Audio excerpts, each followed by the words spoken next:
Hello friends, for the class 9th कल का video upload नहीं हो पाया, कुछ काम था इसलिए इस वजह से। तो आगे जो है हमने प्रीवियस वीडियो में हमने प्रूव किया था, सॉरी लोकेट किया था रूट 2 को नंबर लाइन के ऊपर। मतलब पाइथागोरस थ्योरम के अकॉर्डिंग कंपैरिजन करने के बाद हमने एच और बी के अंदर पी के अंदर रिलेशन फाइंड करके मतलब बेस और परपेंडिकुलर फाइंड किया, उसके बाद इसको इजीली रूप से नंबर लाइन के ऊपर लोकेट कर दिया था। अब यहाँ पे रूट 3 को लोकेट करना तो सेम प्रोसेस है। उसके लिए भी आप क्या करोगे, we know that H square equals to B square plus P square is Pythagoras theorem. So root 3 को आपको मेंशन करना है। देन रूट 3 को आप क्या लिखोगे, 1 plus 2 otherwise 2 plus 1 whatever you like.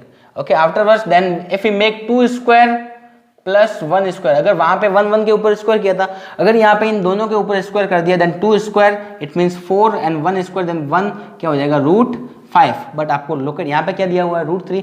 It means अगर इसको ऐसे स्क्वायर कर दिया तो ये आपका रॉन्ग हो जाएगा। तो इसको ऐसे मतलब अगर इसको ऐसे कर दिया तो फिर आपका रूट 5 लोकेट होगा। सो अगर इसको इस टाइप से करेंगे तो रूट 5 लोकेट होगा, बट आपको रूट 3 लोकेट करना है, इसलिए हम इसका ऐसे स्क्वायर नहीं करेंगे। अगर इसका स्क्वायर तो ऐसे करेंगे तो चल जाएगा, कोई चेंज नहीं होगा, वापस फर्क वही पड़ेगा। लेकिन अगर इसका अगर स्क्वायर रूट वापस अगर 2 का स्क्वायर करने पर वापस 2 ही लाना है, देन इट मीन्स मुझे पहले क्या करना पड़ेगा, इसके ऊपर रूट लगा के फिर इसका स्क्वायर करना पड़ेगा। Then afterwards square root is square root cancel होएगा तो आपका 2 ही वापस बचेगा। सो इसके लिए हम क्या करेंगे, इस रूट को रूट 2 करके फिर स्क्वायर कर देंगे। अब देखो, जब रूट 2 का स्क्वायर आप कर लोगे वापस 2 हो जाएगा, एंड 1 का स्क्वायर आप वापस 1, तो 2 प्लस 1 देन 3। अब ये सही है। अब इसकी जब आप कंपेरिजन करोगे, देन आपका B square plus P square, B square की कंपैरिजन होगी आपके रूट 2 के स्क्वायर से, एंड पी स्क्वायर की कंपैरिजन होगी 1 के स्क्वायर से स्क्वायर कैंसिल हो जाएगा। देन बी मीन्स बेस, और बेस आपका आ गया root 2, your base is root 2 and the perpendicular value is 1। अब आपको इसको नंबर लाइन के ऊपर लोकेट करना है। सो हम क्या करते हैं, नंबर लाइन को ड्रॉ कर लेते हैं, 0 1 2 3 -1 एंड -2। अब आपका बेस जो है वो कितना है, रूट 2।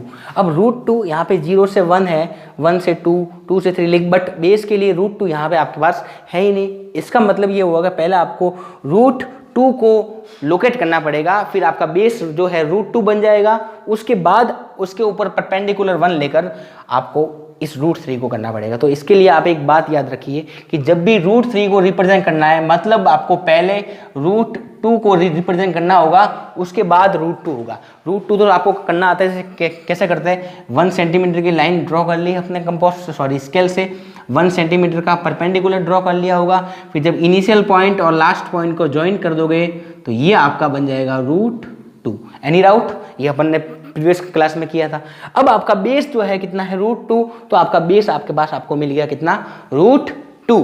अब इसके ऊपर रूट 2 वाली लाइन आपकी कौन सी है, रूट 2 वाली लाइन जो है वो यहाँ से यहाँ तक, ये वाले आपका बेस हो गया ये रूट 2। अब ये परपेंडिकुलर कितना है, 1, तो आपको आपके एंड पॉइंट पे, मतलब लास्ट पॉइंट आपका ये था, यहाँ पे 1 सेंटीमीटर एक परपेंडिकुलर लाइन ड्रॉ करनी है, कितनी, 1 सेंटीमीटर। तो अब आप यहाँ पे 1 सेंटीमीटर आपने ड्रॉ कर लिया, बिकॉज आपका जो परपेंडिकुलर है वो कितना है, 1 सेंटीमीटर। उसके बाद आपका इनिशियल पॉइंट ये था और लास्ट पॉइंट आपका ये आ गया, तो आप इन दोनों को ऐसे ज्वाइन कर दोगे। अब फाइनली आपके पास ये बन गया रूट 3। ये जो लाइन आई वो आपके रूट 3 की लाइन आई। अब आपने जो प्रोसेस पिछली क्लास में रूट 2 के लिए किया था वो आपको यहाँ पे भी करना है। कंपोज का जो निप वाला पॉइंट है वो यहाँ पे, और जो पेंसिल वाला पॉइंट है वो यहाँ पे रख के इसको ऐसे घुमा के एक आर्क आप ये ऐसे काट लोगे। तो जो ही आप आर्क काटोगे ये आपको रूट 3 मिलेगा, और डेफिनेटली ये भी 2 के पहले ही होगा, लेकिन जहाँ रूट 2 था उसके जस्ट बाद होगा। ओके, सो इस टाइप से आपका रूट 2 जो है, रूट 3 सॉरी, ये रिप्रेजेंट होगा। सबसे पहले मतलब रूट 3 ड्रॉ करने के लिए आपको पहले रूट 2 को करना ही पड़ेगा, उसके ऊपर 1 सेंटीमीटर का एक परपेंडिकुलर ड्रॉ करके इनिशियल पॉइंट और लास्ट पॉइंट को ज्वाइन करना है, वो आपका रूट 3 होगा। आफ्टरवर्ड्स अपने कंपोज को you kept here after cut an arc between 1 and 2, वो आपका रूट 3 रिप्रेजेंट हो जाएगा। नेक्स्ट क्वेश्चन आपको दे दिया कि represent root 5 on the number line. Root 5 को नंबर लाइन के ऊपर रिप्रेजेंट करना है, तो रूट 5 को, इसलिए रूट 5 है, आप इसको क्या लिखेंगे, 4 + 1, 4 + 1 it means, then 4 means you can write that 2 square and 1 square. So अब कंपेरिजन करोगे आप B square plus P square से, then your B square is equals to 2 square and your p square is equals to 1 square। Square से square cancel हो जाएगा, then b equals to 2 and p equals to 1, so your base value is 2 and perpendicular is 1। अब यहाँ पे हमने square करने के बाद 4 आएगा एंड वापस स्क्वायर करने के बाद 1 आएगा, 4 + 1 5 ही होगा, इसलिए इसको कोई चेंज नहीं रहेगा, यहाँ पे कोई चेंज भी नहीं होगा और डायरेक्टली आपका ये प्रूव हो जाएगा। तो यहाँ पे 0 1 2 और 3 -1 एंड -2। अब यहाँ पे आपका बेस कितना है 2 सेंटीमीटर, डायरेक्टली होगा 2 सेंटीमीटर, √2 यहाँ पे है ही नहीं, सीधा 2 ही है, तो 0 से 2 तक आपको यहाँ तक ये आपका हो गया 2 सेंटीमीटर एंड आफ्टरवर्ड्स ये कह रहा है परपेंडिकुलर वैल्यू इज 1 सेंटीमीटर। सो यहाँ पे आप एक 1 सेंटीमीटर की लाइन बना दोगे ऐसे, तो ये आपका इनिशियल पॉइंट, ये आपका लास्ट पॉइंट, इन दोनों को जब आप ज्वाइन कर दोगे ये आपका आ जाएगा √5। सो √5 आपके पास आ गया। अब आपको क्या करना है, अपने कंपास को यहाँ पे ऐसे ही खोल कर वापस यहाँ पे पेंसिल से ये आर्क ऐसे आप काटोगे तो ये आपका √5 आपको रिप्रेजेंट हो जाएगा, आपको मिल जाएगा। मैंने हाथ से ड्रॉ किया है इसलिए जो है इस टाइप से आया, अदरवाइज जो है ये √3 के जस्ट थोड़ा सा पास में आएगा यहाँ तक। ओके, इस टाइप से होगा। सपोज आपको √6 के दिया गया है तो √6 के लिए आप इसको क्या लिखोगे 4 + 2 या 2 + 4। तो अगर आपने इसको 2 + 4 लिख दिया देन या 4 + 2 लिख दिया तो 2 को आपको √2 स्क्वायर करना पड़ेगा और आपको 4 को 2 स्क्वायर करना पड़ेगा, तब जाकर फाइनली आप इसको सॉल्व करोगे तो 2 का स्क्वायर हो जाएगा 4, √2 का स्क्वायर हो जाएगा 2, तो ये वैल्यू आपकी कितनी आएगी वापस √6। सो ये आपका प्रोसेस रहेगा। तो जब इसकी कंपेरिजन आप करोगे तो b² और ये हो जाएगा p²। इनमें डायरेक्टली मैं लिख दूँ, आपका बेस आपको मिल जाएगा √2 और आपका परपेंडिकुलर आपको मिल जाएगा 2।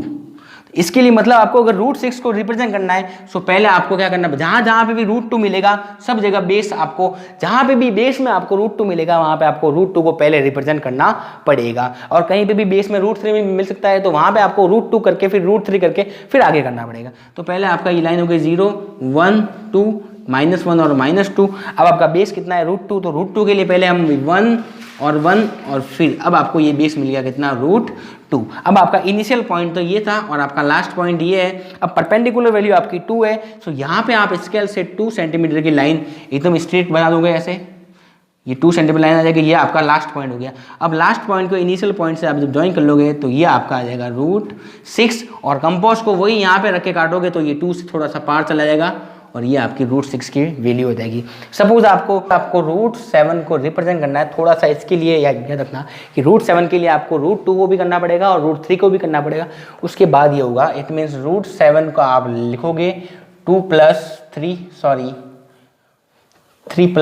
4, तो इस 3 को आप मेंशन कर दोगे √3² और 4 को 2² मेंशन कर दोगे। सो जब कंपैरिजन करोगे p² + p² की तो आपको बेस की वैल्यू मिलेगी √3 एंड परपेंडिकुलर मिलेगा आपको 2। देन आपको पहले क्या करना पड़ेगा, √3 आ गया, सो √3 को करने के लिए यहाँ पे 0, यहाँ पे 1, यहाँ पे 2, इट मीन्स पहले आपको 1 और ये 1, देन ये आपका आ गया √2। बट ये आपको चाहिए √3, सो यहाँ पे 1 सेंटीमीटर की ऑनलाइन बनाकर ये आपको मिलेगा √3। अब आपका बेस जो है वो √3 मिल गया। अब परपेंडिकुलर आपके पास 2 है, तो आपका लास्ट पॉइंट ये था, यहाँ पे 2 सेंटीमीटर की लाइन बना के फिर इसको इससे ऐसे ज्वाइन कर दोगे। फाइनली जब आप अपने कंपास से यहाँ पे रख के और पेंसिल को यहाँ पे रख के जब आप पूरा आर्क काट लोगे तो ये आपका रिप्रेजेंट हो जाएगा √7। Very easy. इनमें से कोई भी क्वेश्चन जो है एग्जाम में डेफिनेटली पूछा जाता है, इसलिए आप इस क्वेश्चन को अच्छे तरीके से समझे, घर पे इसकी थोड़ी प्रैक्टिस करें। इसके अलावा आपका हो गया √8 को भी रिप्रेजेंट करना है, तो √8 को रिप्रेजेंट करने के लिए आप इसको क्या लिखोगे, इसके लिखने के लिए अगर इसको 4 + 4 लिख दिया तो 4 + 4 हो जाएगा 2² और आफ्टरवर्ड्स ये भी हो जाएगा 2²। जब कंपैरिजन करोगे तो b² + p², तो बेस स्क्वायर इक्वल टू हो जाएगा 2² and perpendicular is also equal to 2², square से स्क्वायर कट जाएंगे तो बेस आपको मिलेगा 2 और perpendicular is also equal to 2। तो इसमें √2 √3 है ही नहीं, डायरेक्टली ये हो जाएगा आपका 0 1 2 3। बेस कितना है 2, तो यहाँ से यहाँ तक ये आपका आ गया 2 सेंटीमीटर का बेस। आफ्टरवर्ड्स परपेंडिकुलर 2 है, तो यहाँ से यहाँ पे ये भी आ गया 2।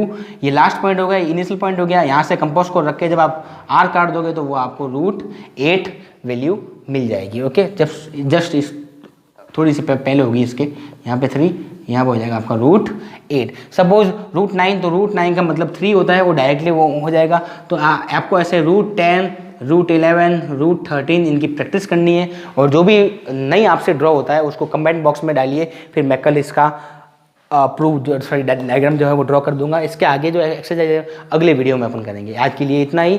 फिलहाल आप इनको सॉल्व कीजिए, इनकी अच्छे से प्रैक्टिस कीजिए। घर पे बैठे हैं तो बिल्कुल आपके पास कोई काम नहीं है केवल इनको सॉल्व करने के अलावा। ट्राई कीजिए, सारा बता दिए मैंने। फिर भी कुछ डाउट है तो आपको कमेंट बॉक्स के अंदर कमेंट करना है, उसका वीडियो अपलोड कर दिया जाएगा।